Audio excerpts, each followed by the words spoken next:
Czaplinski with the latest local news, including a son confessing to his mother's murder over the weekend. Frank Granito will have a look at your forecast and later on your Nutmeg Sports Update, and Donald Lang will join us later to take a look back on this day in history. But first, an SUV went off the road and into the Saugatuck River Sunday night, as seen in photos shared from the Westport Fire Department. Now, this happened shortly before 10 p.m. when Westport Fire responded to Ford Road and found a single vehicle accident down an embankment.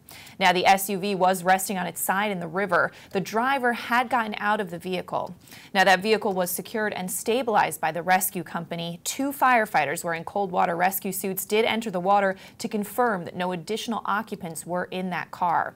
Now, the last fire department unit cleared that scene around 11:30 p.m.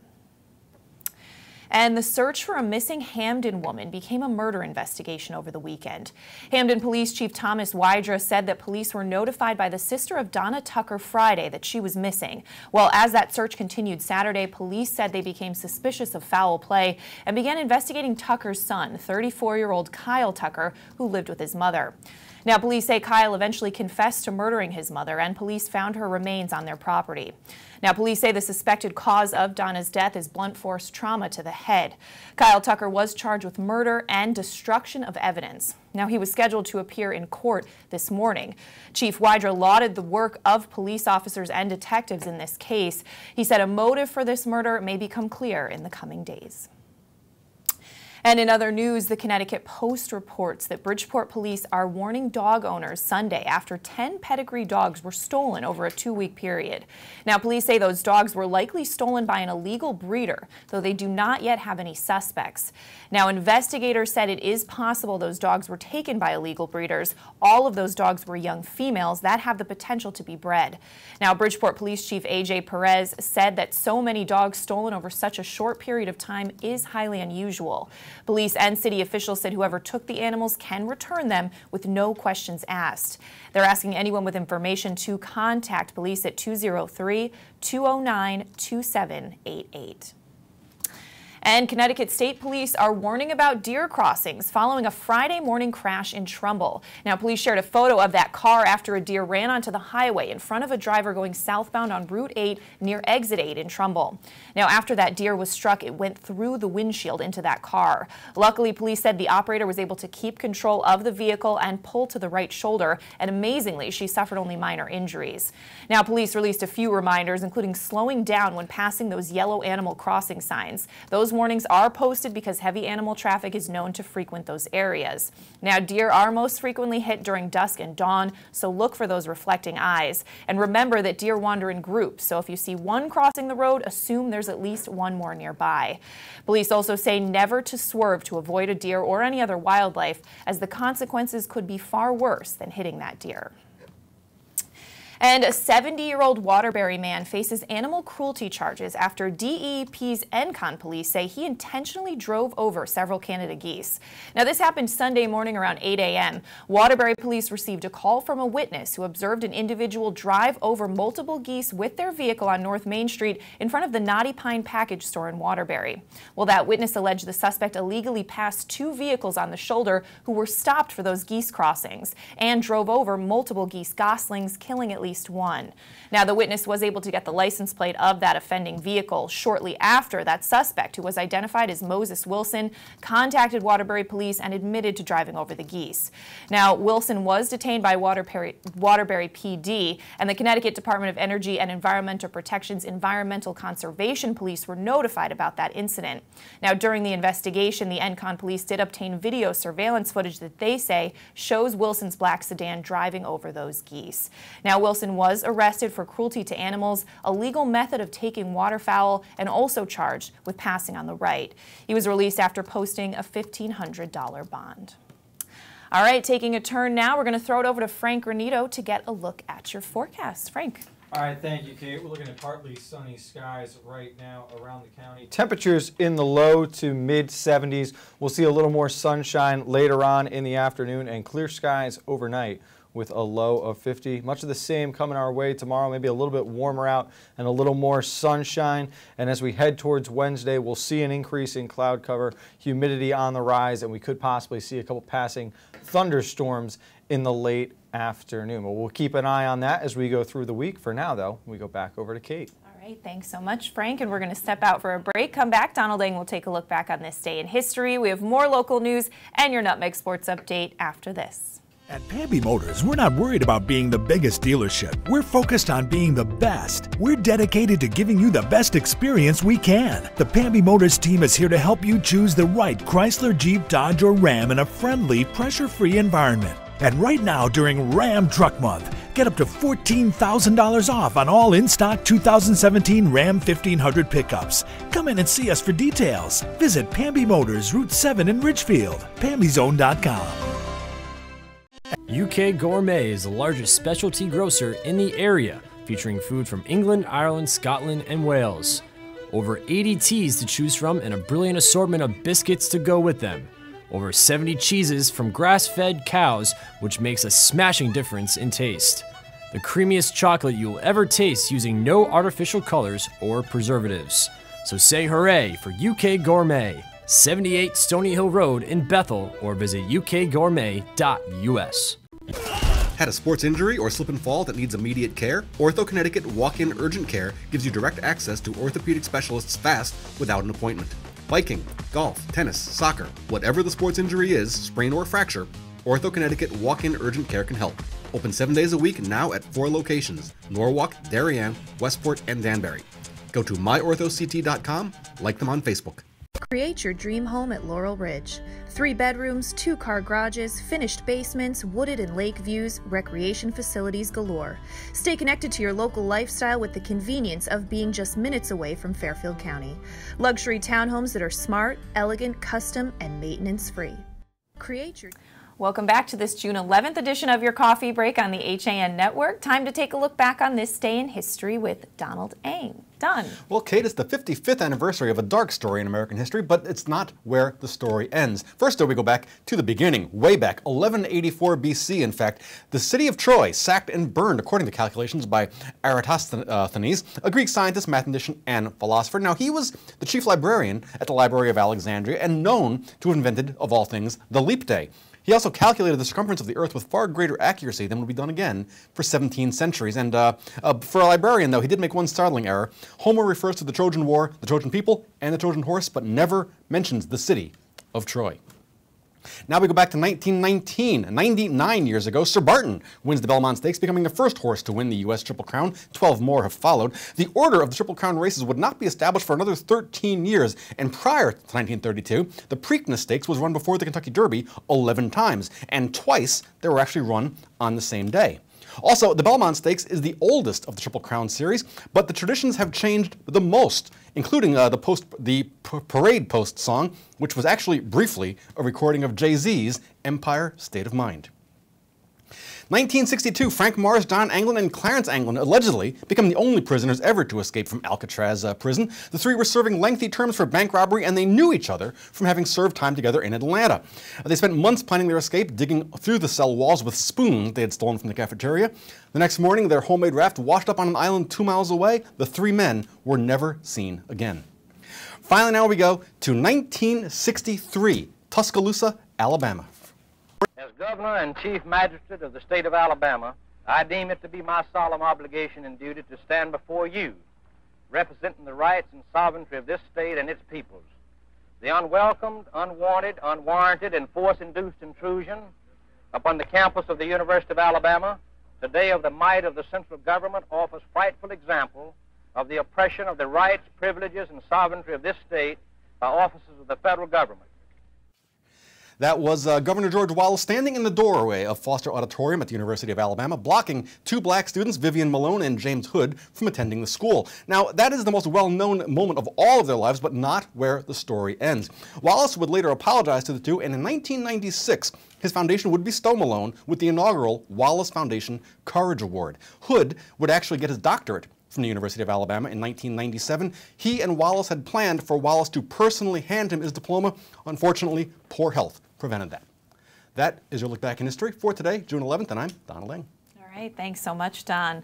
Well, in other local news, David Stemmerman, a businessman and Republican gubernatorial candidate, announced he will be submitting nearly 20,000 signed petitions to qualify for the August 14th Republican primary ballot.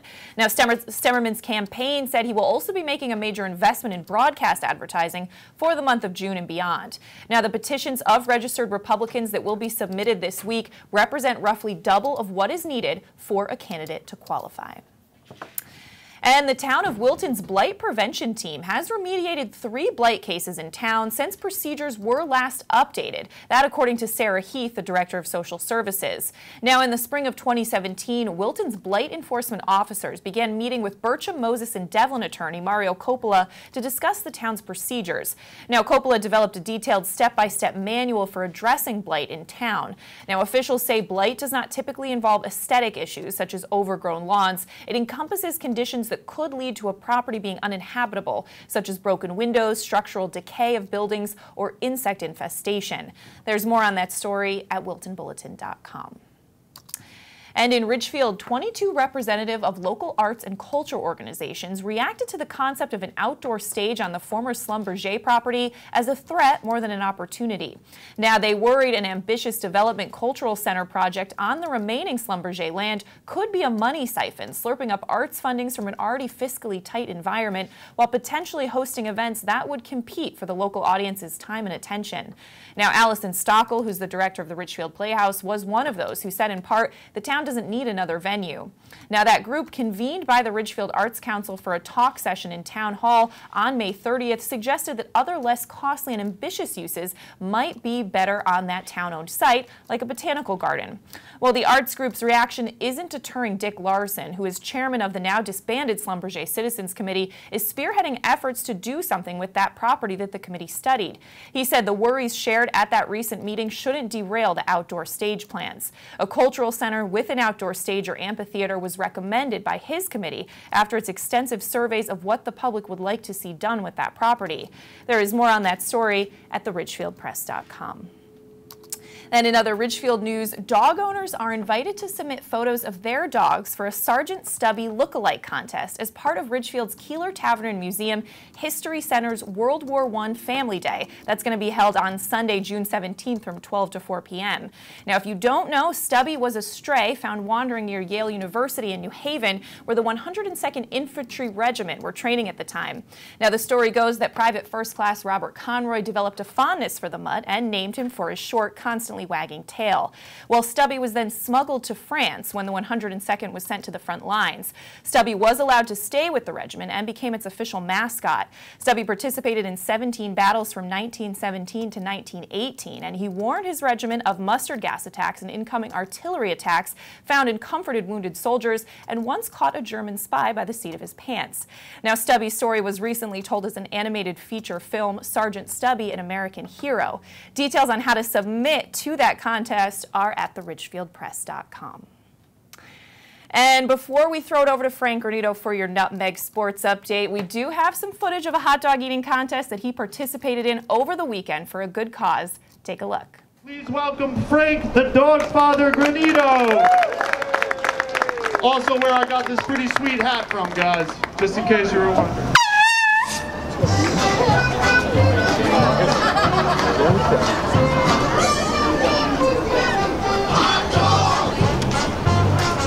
Hey, baby. All right.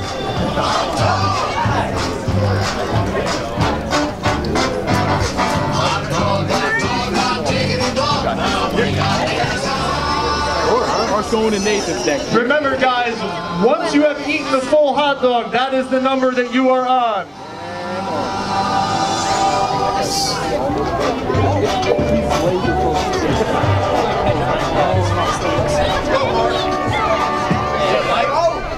Jay's at 9. The champ's at 9. Mark hanging in there at 8. 5, 4, 3, 2, 1.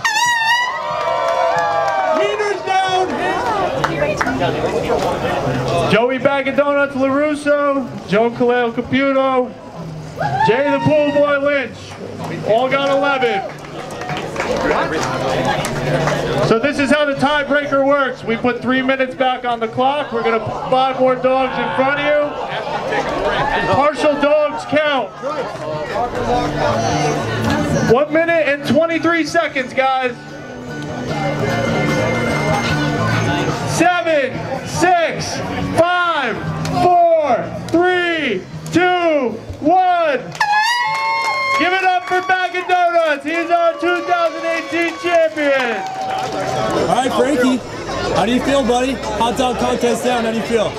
Feel a little bit better than I thought I would. Only 8 dogs. They got a little stale there towards the end, but a lot of fun. Gave it a good run. Of course, congrats to Joey Bag of Donuts, 2-time champ now, back-to-back. And big thank you to Nikki Cortez, my counter here, made me get up to 8 there because I was dying at 6. All right, Nikki, let me ask you as an assistant to Frankie here, leading up to this week and during the contest, what was that like for you? I was excited for him. Definitely, you know, my goal was 12 for him, which was actually just below the winner. But you know, we're just proud of him. He did a hell of a damn job, and you know, we thank him we thank him so much for everything he's done for the Leader Dog Foundation and everything like that. All right, Frankie, let me ask you this: you're the dog father. It's great, you know, foundation you guys are raising money for. Where are you guys at right now for your foundation? We are just shy of $10,000. We were at $8,500 this morning, raising for Leader Dogs for the Blind and for Nick's younger brother Jeff in particular, who was diagnosed with LHON, LHON. Earlier this year. Anything you guys can do to help, we really appreciate. You can find us on Instagram at official_hotdogchallenge. Follow Nick and I on Facebook. We're on Snapchat as well. It's a really great cause. We partnered up with them last year through Brian O'Callahan, our treasurer.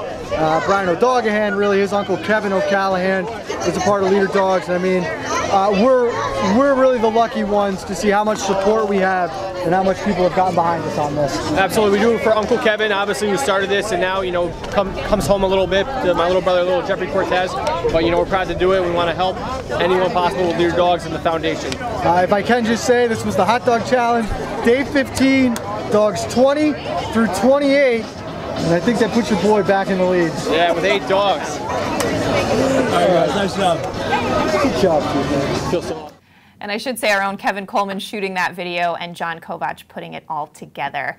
But all right, we're going to throw it over to Frank Granito now for your Nutmeg Sports Update. Frank. All right, Kate, taking a look at some real sports from this past weekend. The 2018 spring season coming to an end, all of the state championships being played. 12 different sports, or excuse me, I should say 12 different state titles held by an FCX school. They took home a championship in every sport but baseball.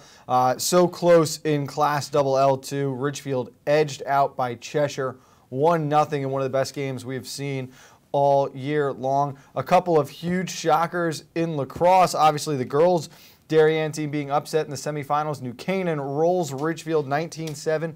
Braden Dial 14 points in the championship game, 6 goals, 8 assists. And in boys lacrosse, Ridgefield a huge upset, ending the 76-game winning streak of the Darien Blue Wave. 9-8 the final score in that game. We'll be joined by head coach Roy Colsey of the Tigers later on this afternoon on Nutmeg Sports. First time since 2004 that neither the boys or girls lacrosse team for Darien won a state championship. Just the first time since 2003 that the Blue Wave are held empty in winning any state tournaments in the spring season. Congratulations to St. Joe's boys lacrosse and their softball team taking home state titles as well. Trumbull in Double L falling 13-7 against Amity. We will break down all of the action from this past weekend later on this afternoon, and I do want to take a minute, thank everyone who came out to the Wienery on Saturday, especially Nick Cortez, both his parents, Big Vin and Jerry Cortez, making flyers. We are at $9,500 out of our goal of $10,000 now. It's been absolutely incredible, and looking forward to getting to compete again in the future. A really big thank you to the guys at the Wienery as well. They did an unbelievable job with Wienerpalooza 2018. A lot of fun, great success. It is day 17, still 23 to go, which is scary to think about, but we appreciate the support and look forward to the rest of it as well, Kate. All right, great job, Frank. We're going to step out for a break, come back and recap some of the top stories we're following today after this. Spring is in bloom and so are the deals at Honda of Westport's Dream Garage Spring event. See and test drive the all-new 2018 Honda Clarity 110 MPG plug-in hybrid sedan. Stop in today and see why we've been named Deal Rater's Dealer of the Year for the 4th year running. Honda of Westport, where peace of mind is part of the deal. Get a fresh start to the new year by shaking up your meal routine. Walter Stewart's Market is your local source for a delicious selection of fresh and convenient salad shakers, like Southwest salad with chicken, Cobb with organic chicken, Power Vegan with fruit and quinoa, Greek salad with tabbouleh, and grilled shrimp with hominy. Grab one from our salad case or order from our deli today. Walter Stewart's Market, 229 Elm Street, New Canaan, or shop online at stewartsmarket.com. Dr. Stephen Molinaro and Peter Healy of Family Practice Dentistry and Laser Dental Care have served Ridgefield for over 22 years. Experienced staff offer gentle drillless techniques, preventative care, and cosmetic procedures in a relaxed environment. Grateful for the community's trust and support through the years, new patients and their families are welcome. Call today. I've had Newtown Savings Bank my whole life. You don't have to worry about talking to a machine. You're talking to real people. You're getting real help. I'm banking local, and I'm loving it. Welcome back to this Monday edition of your Coffee Break on the HAN Network. I'm Kate Czaplinski, recapping some of the top stories we're following today. In Westport, an SUV went off the road and into the Saugatuck River Sunday night, as seen in some photos shared from the Westport Fire Department. Now, this happened shortly before 10 p.m. The Westport Fire Department responded to Ford Road, and they found a single vehicle accident down an embankment. Now, the SUV was resting on its side in the river. The driver was able to get out of the vehicle. Now, that vehicle was secured and stabilized by the rescue company, and 2 firefighters wearing cold water rescue suits entered the water to confirm that no additional occupants were inside. Now, that last fire department unit cleared that scene around 11:30 last night. And the search for a missing Hamden woman became a murder investigation over the weekend.